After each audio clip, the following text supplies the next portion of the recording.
تلعب بوزن تقيل نسبيا من 6 ل 10 عدات، ده هيديك قوه جسديه سترينث، ولكن انت تلعب خفيف عدات كتيره هيديك انديورنس. الاثنين هيزودوا لي العضلات بتاعتي وهيزودوا لي الالياف العضليه، لان الاثنين حصل فيهم عملوا تكسير للعضلات. يعني الكلام ماشي مظبوط جدا في الاول، لكن فيما بعد اختلف في شويه حاجات، فاحنا جايين نصلحها. وقبل ما تقول لي ليه اسمعني. قلت ان العدات الكتير بتعمل لي انديورنس، لكن العدات القليله بتعمل لي سترينث. لكن حضرتك نسيت تقول ان في عدات ما بينهم بتعمل لي هايبرتروفي او بتزود لي الحجم العضلي. وحضرتك قلت برضو ان الحاجتين او العدات القليله او العدات الكتير قوي الاثنين بيبنوا لي عضل. لا طبعا، مهما عملت العدات الكبيره قوي والعدات القليله قوي مش هيبنوا لي العضل اللي في خيالي. لكن طبيعي ممكن العضل يزيد بنسبه قليله عشان بعمل تمرين مقاومه، لكن في عدات مسؤوله عن تزويد الحجم العضلي اللي هي الهايبرتروفي، وهي عدات من 8 ل 12. لو افترضت مع حضرتك زي ما انت ما قلت ان انا ابدا اول دور عندي بعدات كتير وزن خفيف وبعدين اتقل واجيب عدات قليله. افترضنا ان انا راجل مثلا بشيل على البنج بريس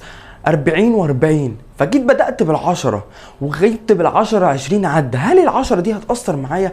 الدور اللي انا لعبته ده ولا هيكون بأي تأثير على العضلة، لأن مفيش ولا ضغط ولا ستريس ولا لود عليها، لان بالنسبه لي الوزن ده مجرد تسخين ليا. لان مهما عملت عمر ما ياثر الالياف بتاعتي، لان الالياف بتاعتي قويه متعوده على وزن ال40 وال40. فانا داخل دلوقتي 3 ادوار، لازم اول دور يكون تقيل نسبيا، تاني دور يكون تقيل متوسط، تالت دور يكون تقيل. وبرده الوزن اللي هيكون تقيل جدا لازم ما يقلش عن 8 عدات، لان انا لو قللت وجبت عدتين 3 انا كده النيفر سيستم ملحقش يسيستم ان الالياف شغاله، ملحقش يسيستم ان ده تمرين بيبقى على الهايبرتروفي. غير كده لو حضرتك فتحت اي كتاب تشريح سواء الكتاب ده بره مصر او جوه مصر، هتلاقي اول مقوله عندك كل ما الوزن زاد كل ما انا استهدفت وقطعت الياف عضليه اكبر. فلازم اجيب بالوزن التقيل ده اقل حاجه 8 عدات. ما تنساش بقى تعمل فولو لايك عشان تشوف فيديوهات تفيدك في التغذيه وفي الفتنس. لو اي معلومه عايز تتاكد منها ما تنساش تمنشن لي،